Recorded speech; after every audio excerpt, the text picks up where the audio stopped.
This is the Microschool Minute, your weekly dose of microschooling news and events. Imagine a world where military families never have to choose between serving their country and their children's education. A new bill introduced by Senators Ted Cruz and Jim Banks is poised to broaden the educational landscape for military children.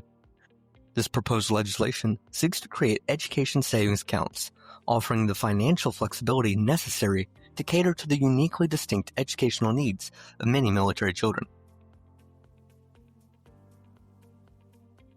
At the heart of the bill is the amendment to the Elementary and Secondary Education Act of 1965. The legislation proposes that parents of eligible military-dependent children can establish ESAs with up to $6,000 in funds. These new accounts will cover diverse educational expenses from tuition for private and microschools to tutoring and educational technology, thus ensuring a broad spectrum of opportunities regardless of where their duty-related travels take them. Senator Cruz passionately asserts school choice is the civil rights issue of the 21st century. He believes that this bill will empower military families to secure the right educational path for their children, wherever duty may call them. Senator Banks echoes the sentiment, emphasizing that the program will support military readiness by attracting and retaining top talent, ensuring no service member has to sacrifice their children's education.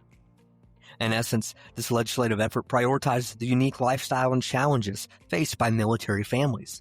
By providing access to tailored educational resources, it promises to enhance the educational experience of military dependents nationwide, offering them the opportunities that they deserve. Legislation that would allocate $1 billion in state dollars for private school tuition and raise funding for public schools by $7.7 billion is now advancing to the Texas House floor. The proposed bills, Senate Bill No. 2 and House Bill No. 2, aim to create an education savings account program offering families public funds for private school tuition. This move could lead to significant changes in Texas' educational landscape, providing families with more educational choice while also enhancing public school funding. For microschools, this represents a significant opportunity to expand their reach, offering personalized and flexible learning options under the new legislative framework. By potentially increasing access and vital support for families interested in microschooling, ESAs could make microschools a more viable option for a broader range of students, especially those who may not have considered private education as an option due to cost constraints. The legislation proposes a substantial increase in funding for public schools as well, with a focus on raising the basic allotment per student and enhancing support for special programs like pre-K and bilingual education. This dual approach, offering more choices to families while bolstering public school resources, addresses diverse educational needs and preferences. The clock is ticking in Alabama. The CHOOSE Act application window is set to close next Monday at midnight, and time is of the essence for Alabama families hoping to secure educational savings for the next academic year. This initiative offers a unique opportunity to gain financial support for educational expenses, an opportunity that won't wait. Governor Kay Ivey, a fervent advocate for the CHOOSE Act, has urged families to take advantage of this program.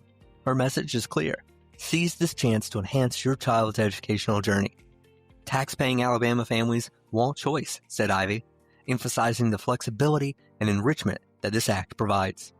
Since its inception, the CHOOSE Act has touched lives across Alabama, providing essential educational funding through education savings accounts. Over 27,000 students have applied, showcasing the widespread impact and demand for more personalized educational pathways. As Iowa lawmakers pass the crucial second funnel deadline, the legislative session depicts a tale of survival and attrition.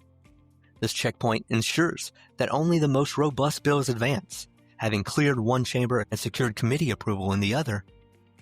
While many bills fade into legislative limbo, those remaining reflect the session's dynamic priorities and persistent challenges.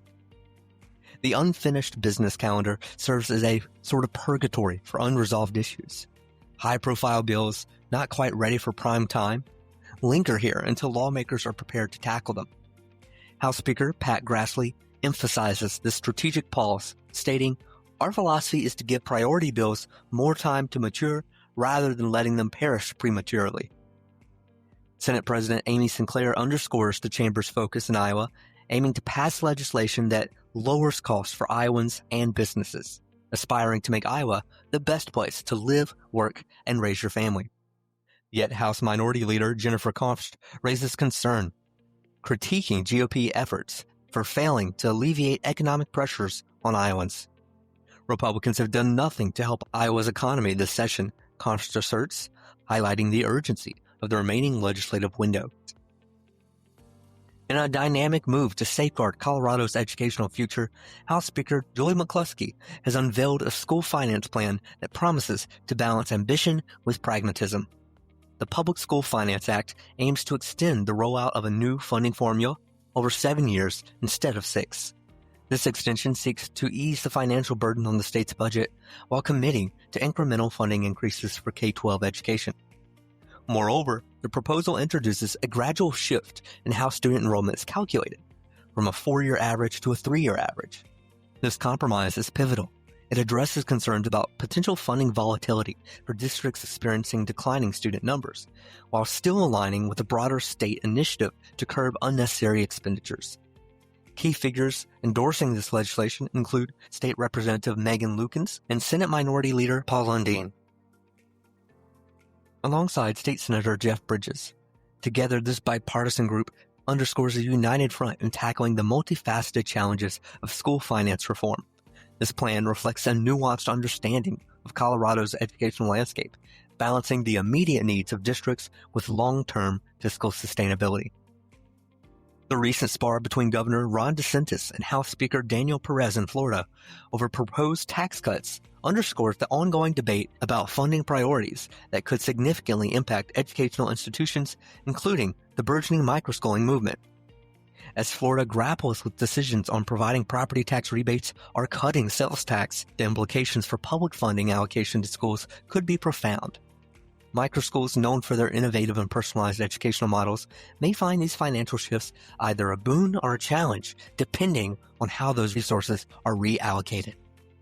Moreover, as the state legislature debates the role of technology in education, particularly regarding cell phone usage in schools, microschools can serve as a microcosm of experimentation. These smaller education environments offer a unique opportunity to test different policies and approaches, providing valuable insights for larger districts. While they started with early success in Florida, these flexible learning models and close-knit communities could continue to pioneer effective technology integration strategies that balance accessibility with focus, discipline, and of course innovation, if policies allow them to continue their efforts. In an unprecedented move, United States Secretary of Education Linda McMahon has sounded the alarm on the growing concern of ideological indoctrination in schools. Her recent Dear Colleague letter emphasizes the need for transparency in educational institutions, calling it an essential pillar of today's educational landscape. Her message is clear. Schools must uphold federal privacy laws, including the Family Educational Rights and Privacy Act, often called FERPA, and the Protection of Pupil Rights Amendment, to ensure that parents are informed and involved.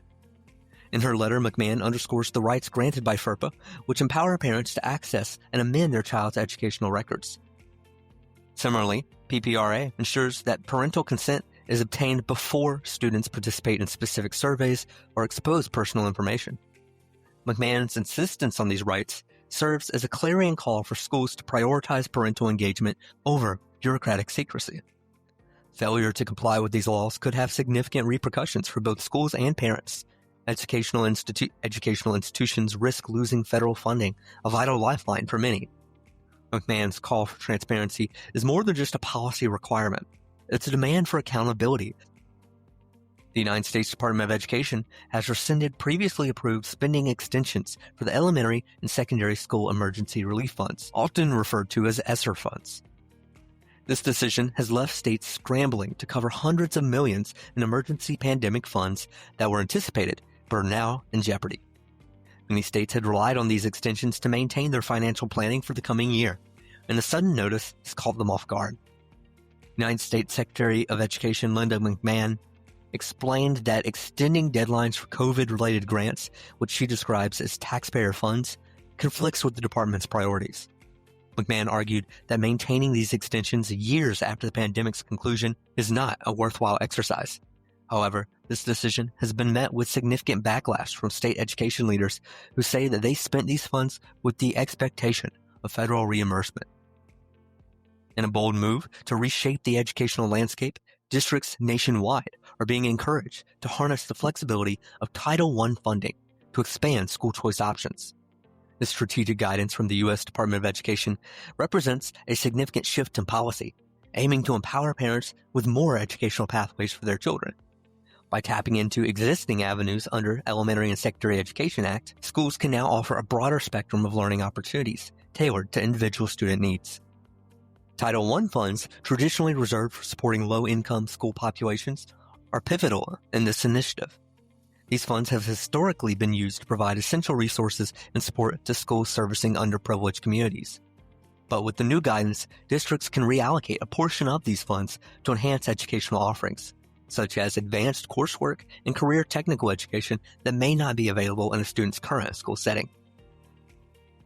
The numbers tell a compelling story. As of last year, at least 184,450 special needs students were enrolled in 21 school choice programs across the United States. This figure reflects just a fraction of the total, considering that there are approximately 80 state-run school choice programs nationwide. Around 30 of these programs specifically prioritize or cater to special needs students, including a targeted approach to meeting these students' unique educational requirements.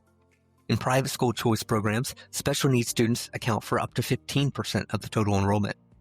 This mirrors the percentage within public schools, debunking the myth that private programs neglect private needs education. The data clearly indicates a shift. Special needs families are not just participating in school choice programs, they are driving expansion and evolution. The demand is really a call to action for more states to follow suit, ensuring that every child can access the educational environment that best suits their needs. In this week's Microschool Showcase, Polaris Academy is at the forefront of elevating educational standards for neurodivergent children as well as those with autism. As the very first autism-certified school in Arizona, Polaris Academy stands as a beacon of hope and a model of excellence. The school's mission is clear: to empower every child to reach their full potential by providing a supportive and tailored educational environment. Polaris Academy is dedicated to creating an inclusive space where these students can thrive.